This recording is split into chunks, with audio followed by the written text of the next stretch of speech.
She walked into the deal ready to erase 3,000 jobs with a single signature. He forced her to stand in front of every worker whose life she was about to delete. When their eyes met on that factory floor, Helena Ward realized she could only save one thing: her bonus, or them. Before we dive in, make sure to hit subscribe, tap like, and share this video. The more voices we reach, the louder these stories become. And drop your city in the comments. Let's see where love finds us. Helena Ward adjusted the lapel of her bone-white blazer and studied her reflection in the black glass of the conference room wall. The city glowed behind her, steel and light and money.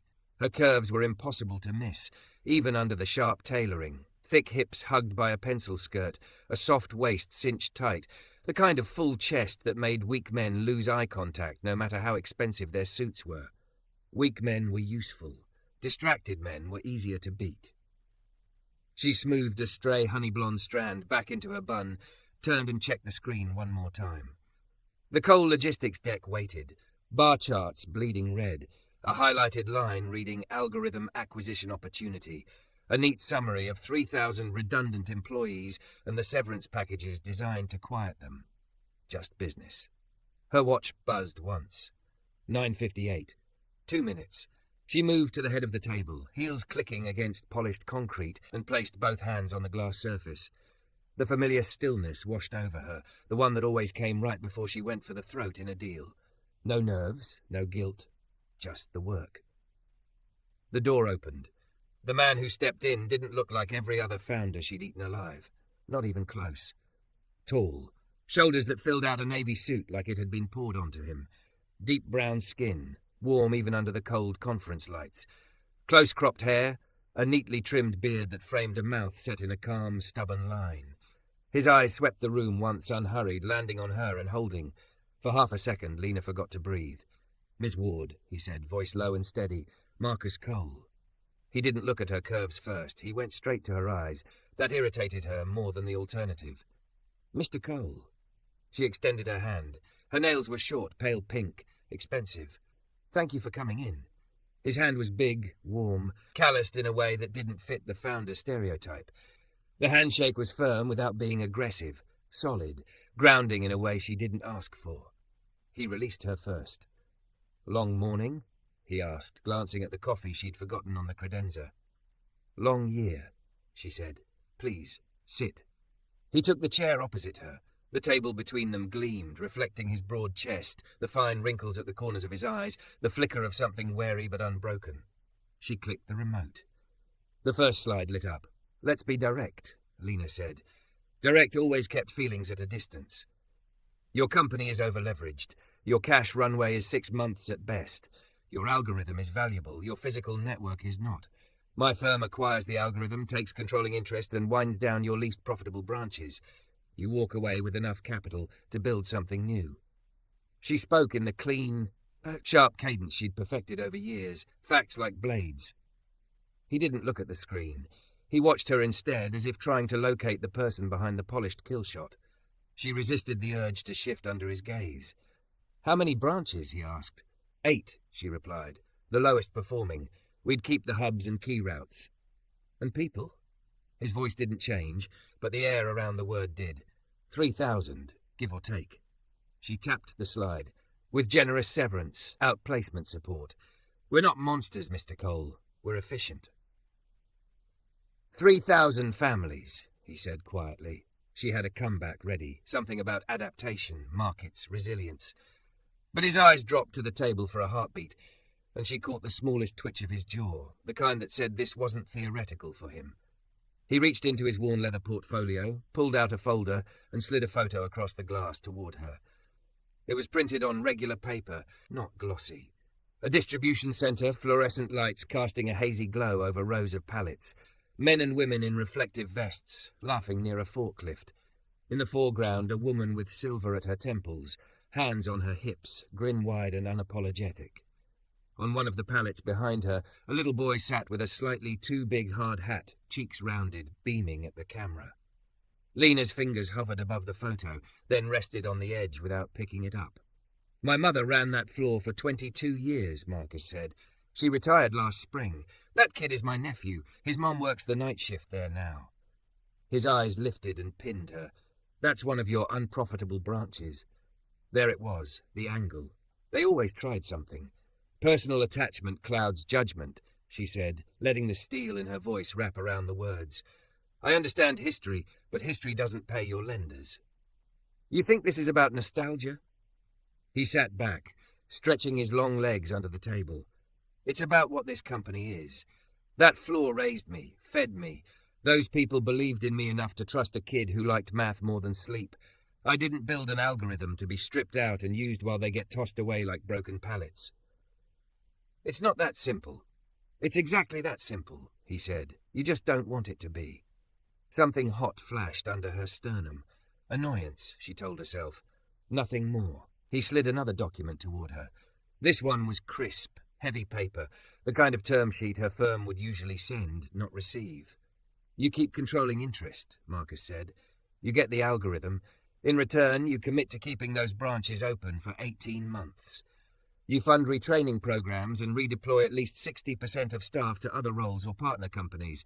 No mass layoff blast emails, no burying it in a Friday news cycle." Lena stared at the paper, then at him. "You're asking for fantasy. I'm asking for responsibility. My responsibility is to my shareholders, and mine is to the people who built what you want to strip for parts." The words landed harder than she expected. For a moment the room blurred into another kitchen, another table, her father in a shirt one size too big, staring at foreclosure papers while saying, "It's just business, honey." They had to close the plant. Her mother washing dishes with hands that shook. Lena forced the image away. That was the whole point of her life now, never being at the mercy of someone else's just business again. She folded her arms, the fabric of her blazer pulling around her curves. His gaze flicked down once, then back up immediately, as if he'd checked himself. That stupid flicker of respect made it worse. "You came to us," she said, "because your back is against the wall. This," she tapped his alternative, "is a fairy tale. What I'm offering is survival." "No," Marcus said, voice softer but somehow heavier. "What you're offering is you walking away with a win and 3,000 people waking up to find out they're a line item someone deleted, and you get to say it wasn't personal because you never bothered to know them." She hated the way the word "no" felt in his mouth, like an accusation and an invitation at once. "Feelings don't belong in contracts," she snapped. "Maybe," he replied, "but they belong to the people who have to live with them." Silence stretched, thick as glass. The city hummed below. Somewhere in the hall a phone rang and was quickly silenced. He leaned forward then, elbows on the table, shoulders filling her view. "Let me be clear, Miss Ward. I'm not begging. If this is only about numbers to you, we'll walk. I'll watch this ship go down with me on it before I sell my people to someone who can't even say their names." Her throat tightened in a way that had nothing to do with fear and everything to do with how recklessly sure he sounded. "You'd sacrifice the company for them?" she asked. He didn't pause. "They are the company." Heat rose along her collarbone. His conviction scraped against something she'd buried under ambition, under designer clothes and quarterly wins. "Then maybe we're done here," she said, but the words didn't ring as clean as she liked. "Maybe we're not," Marcus countered. "Maybe you're just not used to someone asking you to see the cost beyond your bonus." Her fingers tightened around the remote. "Careful," he smiled, a small knowing curve of his lips. "Is that a threat, Miss Ward?" "It's advice." "Here's mine," he said quietly. "Stop pretending this is just business when it's clearly personal. You want my company, my work, my name on your portfolio. You're going to have to deal with me too, not just my numbers." The air between them shifted. The negotiation wasn't clean anymore, no longer sliding along the rails she'd laid. It was messy and human and dangerously alive. For the first time in a long time, Lena realized she might be in a deal she couldn't control without first admitting something terrifying. This wasn't just business anymore, because he had already made it personal. Helena didn't sleep. She told herself it was the time zone, the bad hotel mattress, the neon red exit sign outside her room that blinked like a faulty heartbeat. But when she woke up twice with Marcus's words echoing in her head, "They are the company," she knew better. She drove herself to the coal logistics hub instead of sending a junior associate. That, in itself, was a confession. The facility rose out of the flat industrial landscape like a low, stubborn beast. Concrete walls, loading docks, trucks idling in a rough line. No glass, no skyline, no polished conference table. Just function. She parked in the visitor slot. The air smelled like diesel, cold metal, and yesterday's rain. When she stepped out, a gust of wind pressed her skirt against her thighs, tracing the curve of her hips. She straightened, lifting her chin. This was a site visit, nothing more. Due diligence. She would see, quantify, assess, then do what she'd always done. Make the hard call. The front doors slid open with a hiss. Inside, the lights were too bright, the floor painted with yellow safety lines. Clipboards, forklifts, people in reflective vests moving with the practiced ballet of repetition. And in the middle of it, like he belonged to the place more than the walls did, stood Marcus. He'd swapped the navy suit for dark jeans, work boots, and a black Henley rolled at the sleeves. A neon vest hung open over his chest, reflective strips catching the light. He looked bigger here, more grounded, like the building was just an extension of him. "You came," he said. "You asked for a site visit before we resume negotiations." She kept her tone cool. "I keep my appointments." His gaze moved over her. The fitted blazer, pencil skirt, the way her curves strained against corporate restraint. She'd traded heels for low block ones, but she still felt overdressed, like a high-end sculpture dropped into a factory. "You're going to need this," he said, holding out a spare safety vest. The bright green thing was an insult to her aesthetic, but she slipped it on anyway. The straps cut across her figure awkwardly. When she tried to fasten it, the band got stuck on her chest. She tugged, annoyed. "Here," Marcus murmured. He stepped forward, fingers brushing the fabric near her ribs, careful not to touch her more than necessary. Still, heat bloomed where his hands passed, a ghost of contact. He snapped the buckle together with a soft click. "Safety first," he said, but his eyes held hers for a fraction too long. She stepped back, covering the flutter in her chest with a crisp nod. "Let's proceed." He led her onto the floor. Everywhere she looked there were faces, young, old, tired, focused. A woman with braids scanned barcodes with fierce efficiency. An older man with a limp directed a forklift with 2 fingers and a whistle. From an upstairs platform, someone shouted down a joke that made half the room laugh without missing a beat. "This hub processes 70% of our regional volume," Marcus said, walking beside her. "You'll see the routing stations, the packing lanes, the quality check.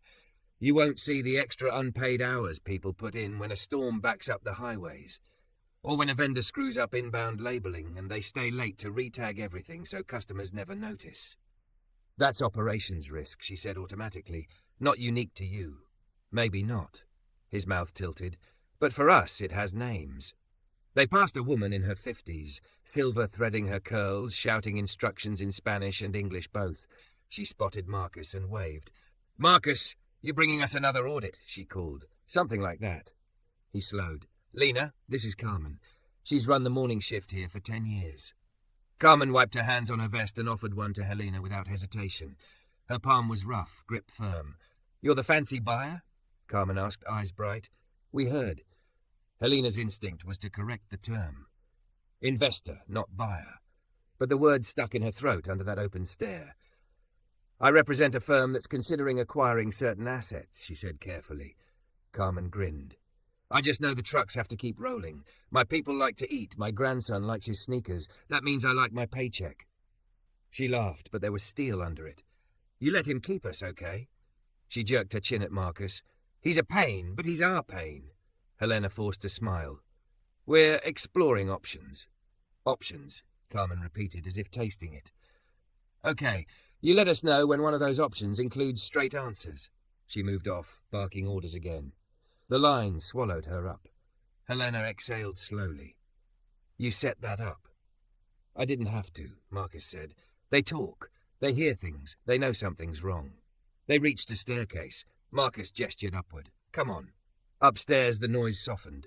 From a mezzanine walkway she could see the entire floor, a living diagram. Workers in bright vests traced routes between stations with the efficiency of an algorithm she could almost quantify if she tried. She gripped the railing, watching a young guy heft a box that was clearly too heavy for his slight frame. The older man with the limp moved to help him, taking some of the weight. 52, Marcus said quietly. Hurt his knee at another job. We hired him when no one else would touch him. He trains the kids now. Knows every choke point on that floor from memory. "Is this where you give me the guilt tour?" she asked, but it lacked venom. "This is where I show you what you're bargaining with," he said.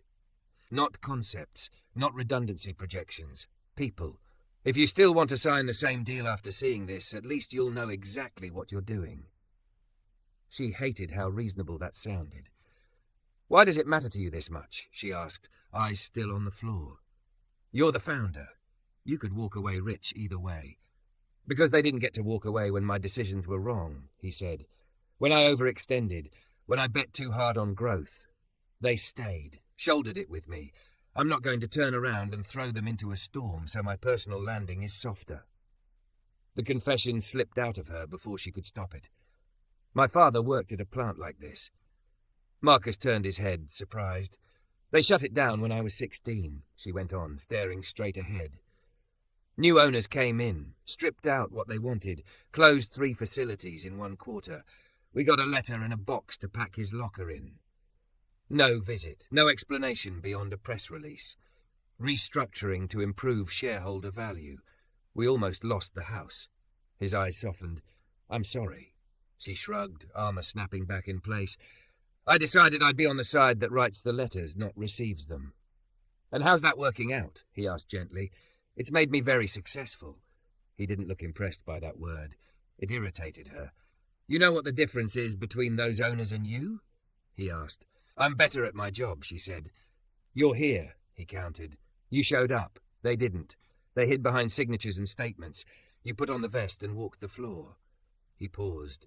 "You can still choose to be them, or not." The worst part was, she didn't know which choice scared her more. He led her to a small glass-walled office overlooking the floor.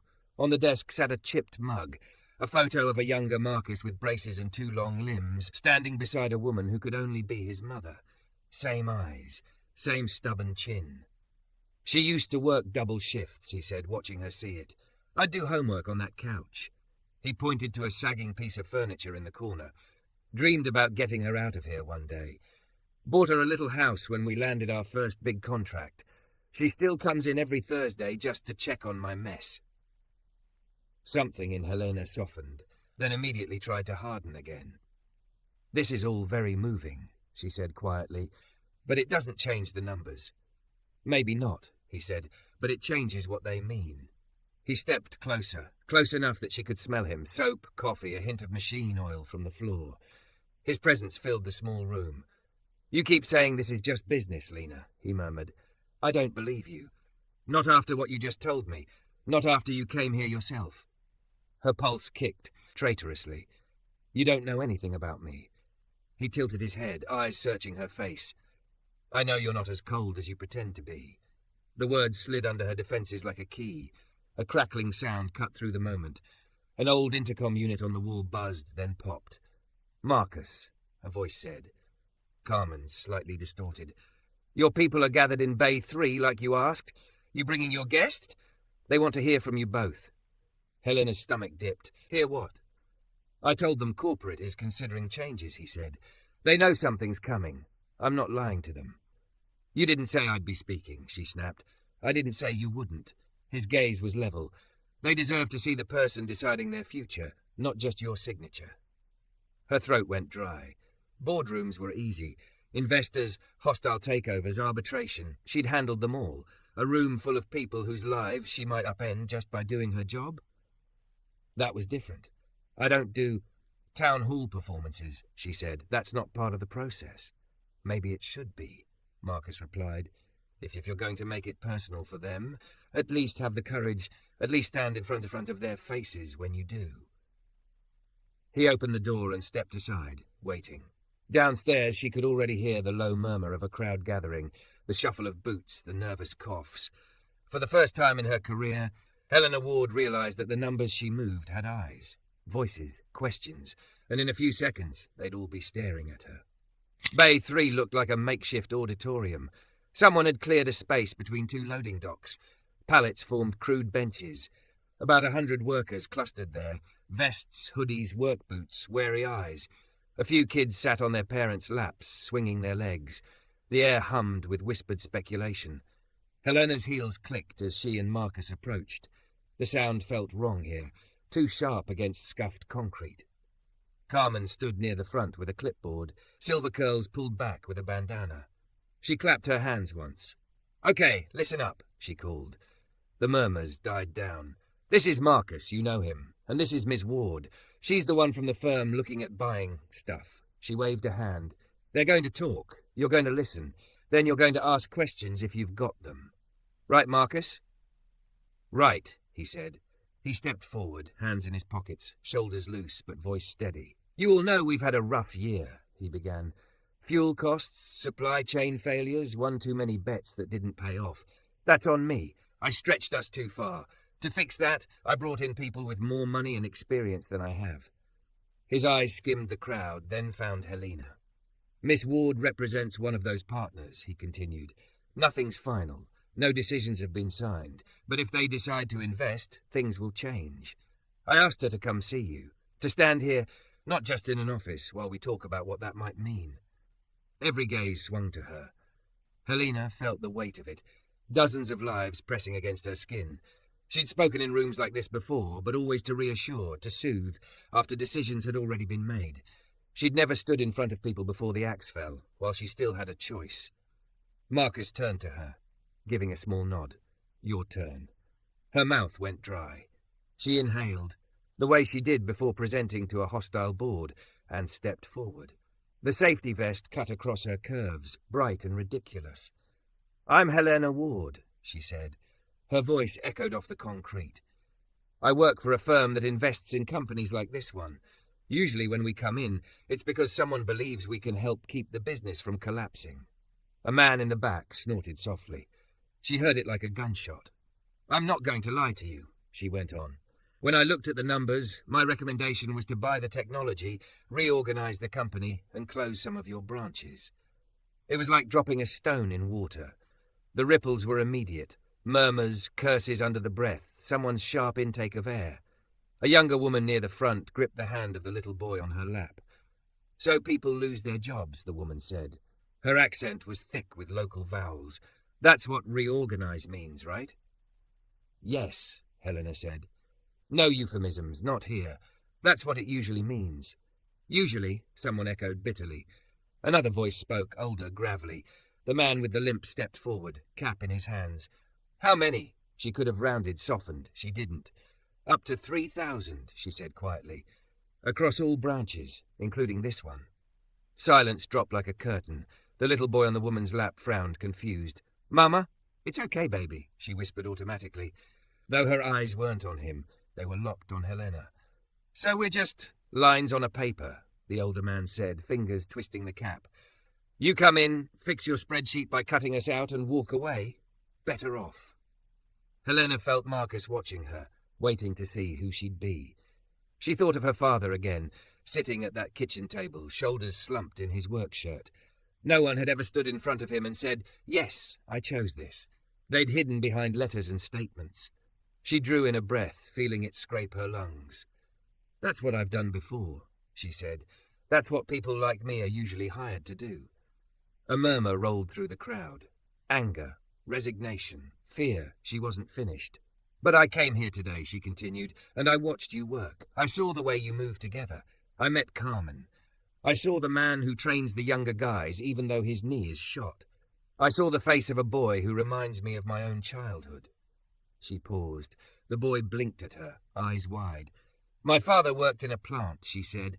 "When the new owners shut it down, they never came to talk to him. They never looked him in the eye. They just sent the letter. Said it was restructuring, improving shareholder value." Her voice roughened. "That letter almost cost us our home."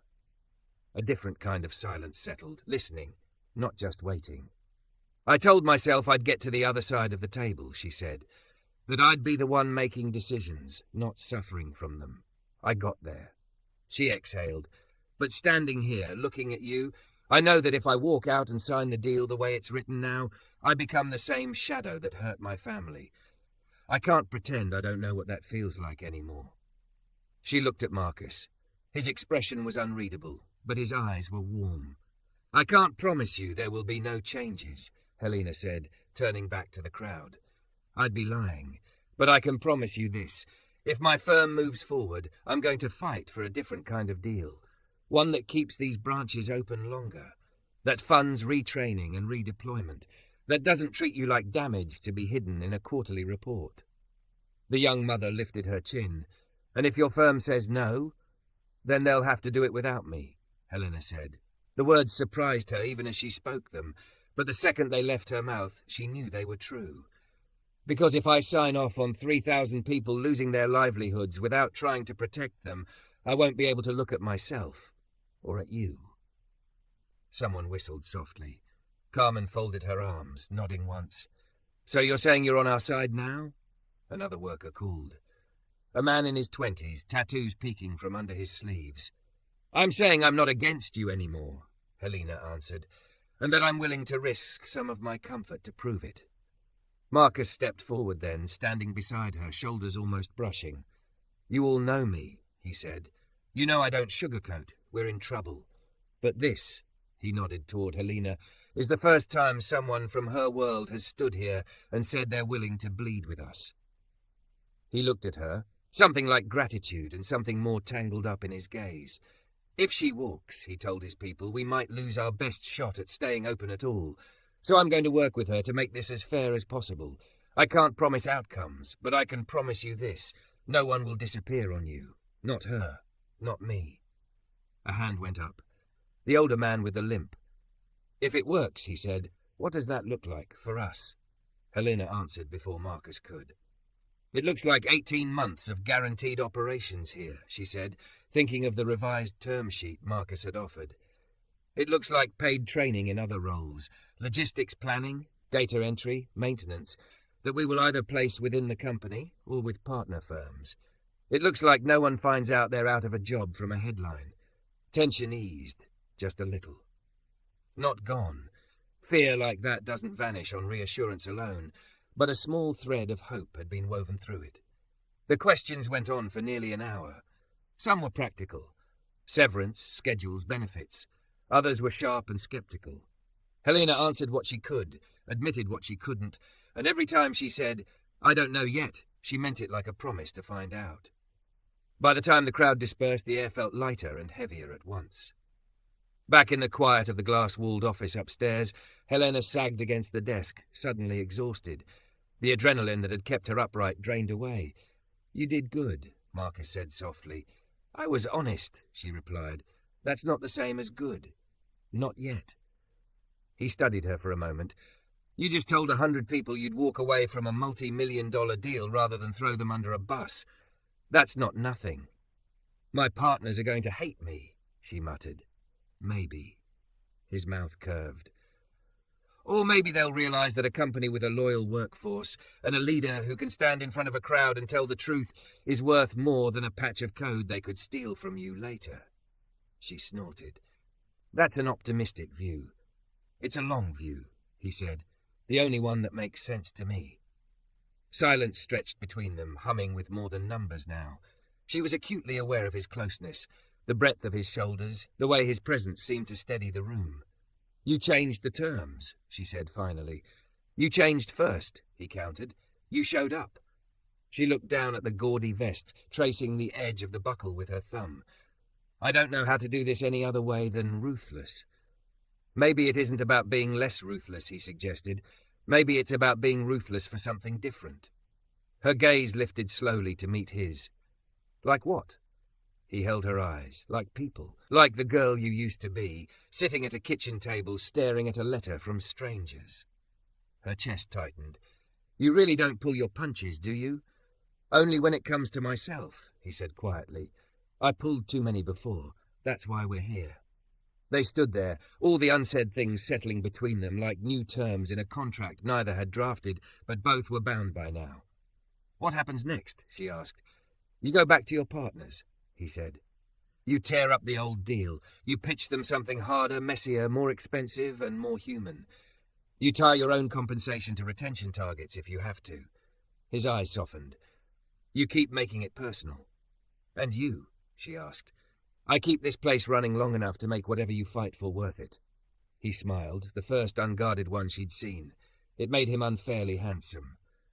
"And I maybe ask you to coffee that isn't in a conference room. Once we sign something that doesn't crush my people." Heat curled low in her belly. "Coffee," she repeated. "Is that a business meeting or?" "Depends," he said. "Do you still think this is just business?" She looked through the glass at the floor below. Carmen laughing with someone, the older man showing a teenager how to tape a box properly, the young mother lifting her son onto a pallet like it was a pirate ship. Then she looked back at Marcus, at the man who'd forced her to see the space between numbers and lives. "No," she said softly, "I don't." His shoulders eased like he'd been holding a breath too. "Good," he murmured, "because I'm tired of pretending that the most important things in my life are just line items." He held out his hand. Not for a deal this time, but something else. An offer. A beginning. She slipped her fingers into his palm, feeling the warmth, the calluses, the quiet steadiness there. "Let's go rewrite your future, Marcus Cole," she said. "And mine, apparently." He squeezed once, firm. "Together, then." Outside, trucks rumbled, lights flickered, radios crackled, business as usual. But in that small office, with the city far away and the floor humming beneath them, something entirely different had begun. It wasn't just business anymore, because he'd made it personal. And finally, she had too.